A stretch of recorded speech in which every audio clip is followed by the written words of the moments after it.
Matthew Evans, un homme riche de près de 80 ans, était assis seul dans sa Mercedes argentée, tapotant son pouce avec impatience contre le volant. La climatisation ronronnait, luttant à peine contre la chaleur du Kentucky. Retraité et fortuné après une vie dans les affaires et la finance, Matthew était habitué à ce que les choses tournent à son avantage. Mais ce jour-là, il se retrouva coincé avec un pneu crevé, loin du confort de sa mansion impeccable en périphérie de la ville. Après plusieurs tentatives infructueuses pour appeler une assistance routière, il soupira et se résigna à attendre. Juste au moment où il commençait à sentir une pointe de frustration monter en lui, il aperçut une silhouette marchant vers lui sur la route. Un jeune garçon, peut-être de 13 ou 14 ans, portant un t-shirt délavé et des baskets usées, s'approcha avec une expression déterminée. Matthew observa les yeux du garçon se rétrécir, examinant la voiture avant de lui adresser un hochement de tête poli mais confiant. « Vous avez un pneu crevé, monsieur ?» demanda le garçon d'une voix posée. « Oui, en effet, » répondit Matthew, ressentant un étrange mélange de soulagement et de malaise. « J'espérais un peu d'aide, mais mon téléphone n'a pas de signal ici. » Le garçon eut un petit sourire. « Je peux vous aider avec ça ?» dit-il, s'agenouillant près du pneu sans hésiter. « Mon grand-père m'a appris à changer un pneu l'été dernier. Vous avez une roue de secours ?» Matthew désigna le coffre, regardant le garçon l'ouvrir et en sortir les outils nécessaires. Le jeune garçon travailla rapidement, ses mains bougeant avec une confiance tranquille qui semblait presque dépasser son âge. Alors que Matthew restait là, il sentit une étrange humilité l'envahir. Quelque chose qu'il n'avait pas ressenti depuis longtemps. Il voulait offrir quelque chose au garçon en retour, mais ce dernier levait à peine les yeux, concentré sur sa tâche. Après quelques minutes, le garçon termina, s'essuyant les mains sur son jean. « Voilà !» dit-il simplement, avec un petit sourire satisfait. Matthew sortit son portefeuille et en tira quelques billets, les tendant au garçon. « Tenez, prenez ça. Je vous suis vraiment reconnaissant. » Mais le garçon recula d'un pas, levant la main poliment. « Merci, monsieur, mais je n'ai besoin de rien. Je suis juste content d'aider. » Stupéfait, Matthew resta immobile, l'argent toujours en main, regardant le garçon s'éloigner sur la route. Cette interaction l'avait touché d'une manière inexplicable. Seul à présent, il rangea l'argent et remonta dans sa voiture, observant dans le rétroviseur la silhouette du garçon qui rapetissait au loin. Pendant le reste de son trajet, les pensées de Matthew revenaient sans cesse au garçon. Il y avait chez lui une dignité silencieuse, une assurance qui ne venait ni de l'argent ni des privilèges, mais de quelque chose de plus profond. Cette nuit-là, assis seul dans sa demeure luxueuse, Matthew ne parvenait pas à chasser l'image du garçon, s'éloignant avec seulement un sourire.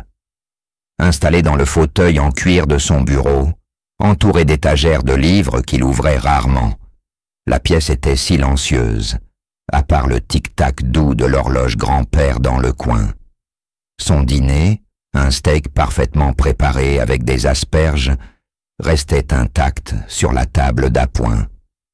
« Je n'arrête pas de penser à ce garçon », murmura-t-il pour lui-même. Au cours de sa vie, il avait rencontré des milliers de personnes, associés, employés, investisseurs. La plupart des interactions tournaient autour de négociations, de faveurs ou de transactions. Il y avait toujours un échange, un prix ou une attente, mais ce garçon, cet inconnu, l'avait aidé sans aucune raison, si ce n'est la gentillesse. Il s'adossa, sirotant son whisky, le souvenir du sourire confiant du garçon rejouant dans son esprit. Il n'avait pas l'air d'avoir grand-chose, pensa-t-il. Les chaussures usées, les vêtements délavés, la poussière sur ses mains, Tout racontait une histoire, une histoire. Pourtant, il se comportait avec une intégrité si rare de nos jours. Le lendemain matin, Matthew ne put résister à l'envie de retrouver le garçon. Il ne savait pas pourquoi, mais quelque chose en lui semblait inachevé. Peut-être était-ce de la culpabilité, de la gratitude, ou simplement de la curiosité.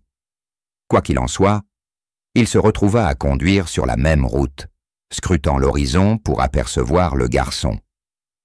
Les heures passèrent alors qu'il s'arrêtait dans des stations-service et de petits dîners, demandant à quiconque voulait bien l'écouter s'ils avaient vu un jeune garçon correspondant à la description. La plupart haussèrent les épaules ou secouèrent la tête, jusqu'à ce qu'une femme âgée derrière le comptoir d'un petit café prit la parole. « On dirait que vous parlez d'Elijah », dit-elle en s'essuyant les mains sur son tablier. « Ce garçon aide toujours les gens par ici. Il vit avec sa mère à Harlan. »« Harlan » répéta Matthew, notant mentalement. « Merci. » La ville de Harlan se trouvait à 1 heure de route, nichée dans les contreforts des Appalaches. Le trajet était pittoresque, mais Matthew le remarqua à peine. Son esprit était en ébullition avec des questions. Quelle vie menait ce garçon? Quelle famille avait élevé quelqu'un comme lui? À son arrivée à Harlan, les rues étaient maintes et calmes, bordées de maisons modestes et de petites entreprises. Il demanda à quelques habitants des nouvelles d'Elijah et fut finalement dirigé vers une petite maison en bordure de la ville. La maison était usée mais bien entretenue, avec un porche avant légèrement affaissé sous son propre poids. Matthew gara sa voiture et hésita un instant, ne sachant même pas quoi dire. Prenant une profonde inspiration, il frappa à la porte. Elle s'ouvrit un moment plus tard, révélant une femme d'une 40aine d'années.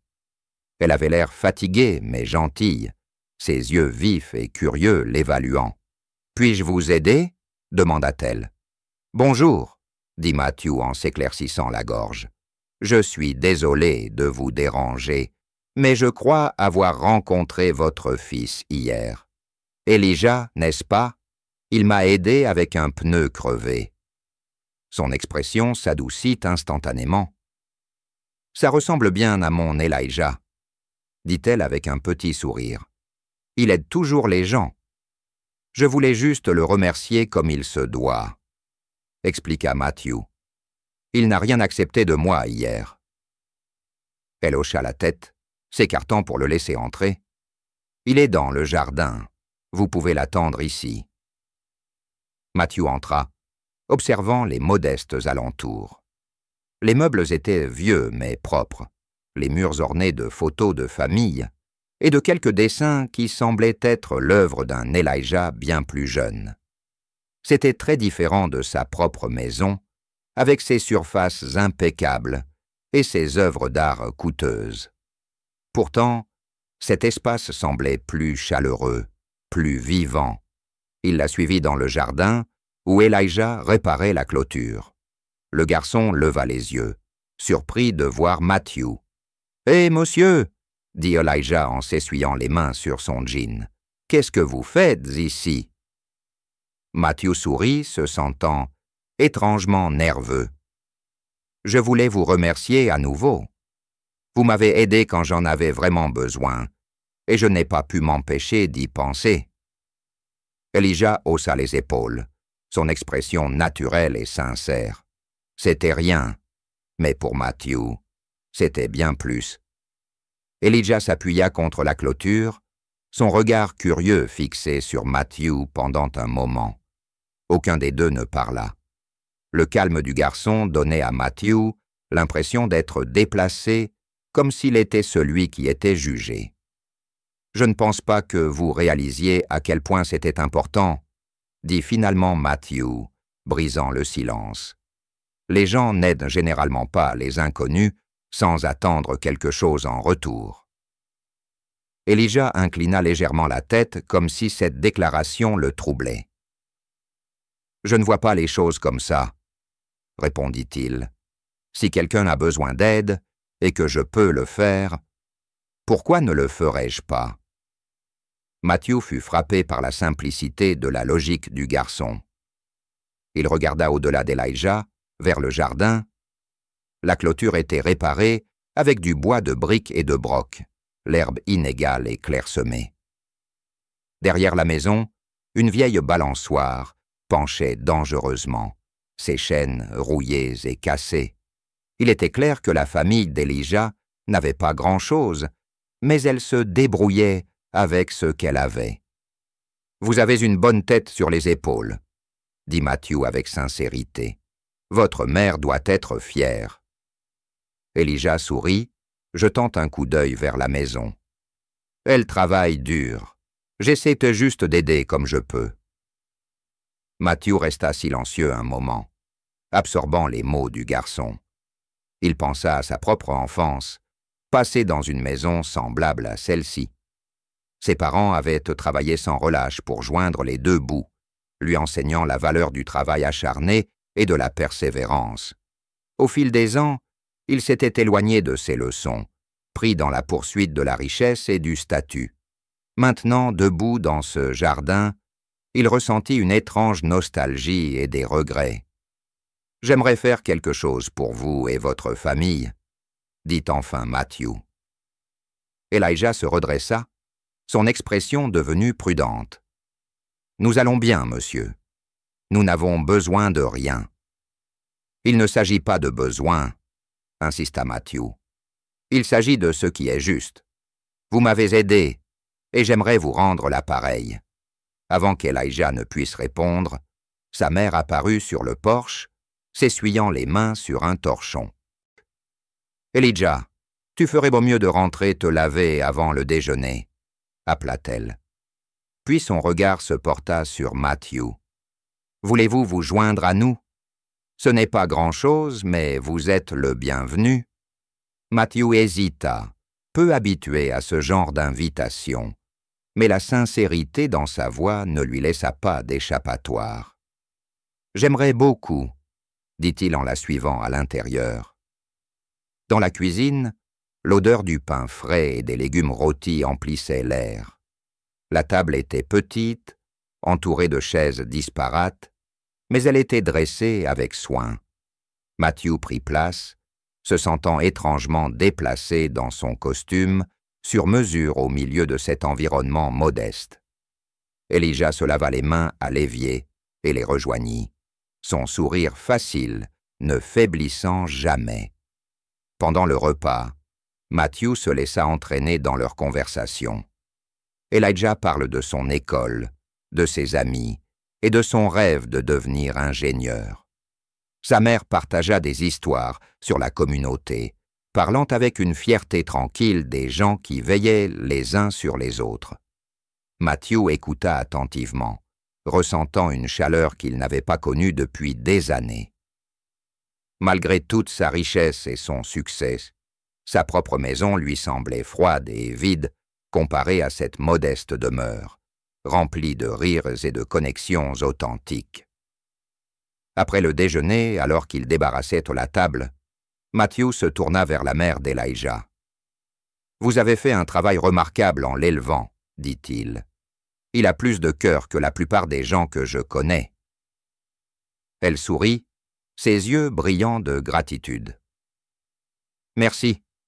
C'est un bon garçon, mais nous avons eu nos difficultés.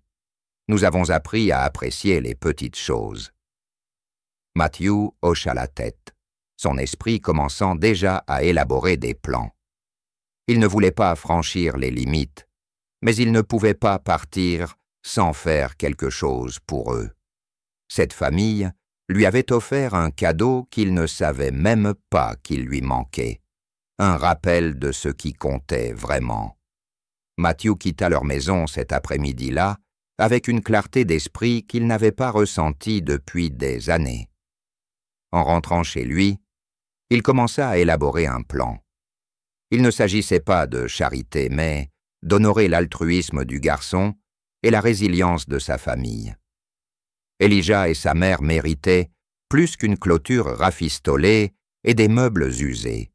Il méritait la stabilité et la reconnaissance pour la force qu'il montrait chaque jour. Le lendemain matin, Matthew passa des appels, beaucoup d'appels. Il contacta d'anciens collègues, des entrepreneurs et des fournisseurs. À midi, un plan était en place. En une semaine, des camions et des ouvriers arrivèrent d'Omadon devant la maison d'Elijah. Matthew se tenait sur le trottoir, un tableau à la main, dirigeant les rénovations tandis qu'Elijah et sa mère regardaient, choqués. « Vous n'aviez pas à faire ça », dit la mère d'Elijah, sa voix tremblante, tandis qu'elle observait l'équipe décharger les matériaux. « Nous nous sommes toujours débrouillés seuls. » Matthew se tourna vers elle, son expression sincère. « Vous avez fait plus que vous débrouiller. Vous avez prospéré. Mais vous m'avez donné quelque chose dont j'ignorais avoir besoin.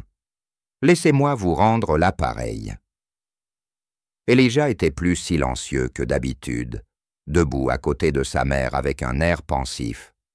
Matthew s'accroupit légèrement pour être à sa hauteur. « Tu m'as appris quelque chose, Elijah. Aider les gens, ce n'est pas une question d'argent. C'est une question de présence. Je veux être présent pour toi. » Au cours des semaines suivantes, la maison subit une transformation. Le porche affaissé fut remplacé par du bois solide, le toit réparé, et la vieille balançoire rouillée fut remplacée par une neuve. À l'intérieur, les murs furent repeints, les sols polis, et la cuisine équipée d'appareils modernes. Au début, Elijah essaya d'aider aux rénovations, portant des planches et balayant les débris, mais Matthew insista pour qu'il prenne une pause. « Ton travail, » dit Matthew avec un sourire, « c'est de profiter d'être un enfant, ne serait-ce qu'un peu. » Pourtant, Elijah ne put résister à l'envie de sortir pour observer les ouvriers se travailler, ses yeux s'illuminant de curiosité tandis qu'il les regardait mesurer, couper et construire.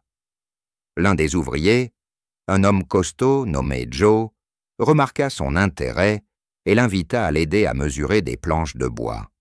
Bientôt, Elijah posait des questions sur les outils et la construction, son enthousiasme devenant contagieux. Matthew observait à distance, une fierté chaleureuse gonflant dans sa poitrine. Pour la première fois depuis des années, il avait l'impression de faire quelque chose de significatif, quelque chose qui le dépassait. L'énergie du garçon lui rappelait l'ambition qu'il avait eue autrefois, avant que sa vie ne devienne un flou de salles de réunion et de portefeuilles d'actions. Un soir, alors que le soleil déclinait, le projet touchait à sa fin. La famille se tenait sur le porche, émerveillée par la transformation. La mère d'Elijah se tourna vers Matthew, sa voix étranglée par l'émotion. « Ce n'est plus juste une maison maintenant, c'est un foyer. Je ne sais pas comment vous remercier. » Matthew secoua la tête, son ton doux. « Vous l'avez déjà fait. Vous m'avez rappelé ce que la vie devrait être. La famille, les liens et un but. Je crois que c'est moi qui devrais vous remercier. » Le dernier jour du projet de rénovation ressemblait à une célébration. Les voisins s'arrêtèrent pour voir les changements, offrant des sourires et de petits cadeaux, du pain frais, des pots de confiture maison et même une plante en pot. Les rires d'Elijah résonnèrent dans le jardin tandis qu'il courait partout, montrant à ses amis la nouvelle balançoire et les pièces fraîchement repeintes. À l'intérieur, la maison, autrefois fatiguée et usée, rayonnait maintenant de vie. Matthew se tenait sur le porche avant, s'appuyant contre la nouvelle rampe solide, observant la scène se dérouler. Il n'avait pas ressenti une telle joie depuis des années, une joie simple et pure, venue du bonheur des autres. La mère d'Elijah s'approcha, une tasse de thé glacée à la main. Elle la lui tendit avec un sourire. « Vous avez fait plus que réparer une maison, » dit-elle doucement. « Vous nous avez donné de l'espoir. Et je crois que vous avez trouvé quelque chose pour vous aussi. » Matthew hocha la tête, prenant une gorgée. C'est vrai, admit-il.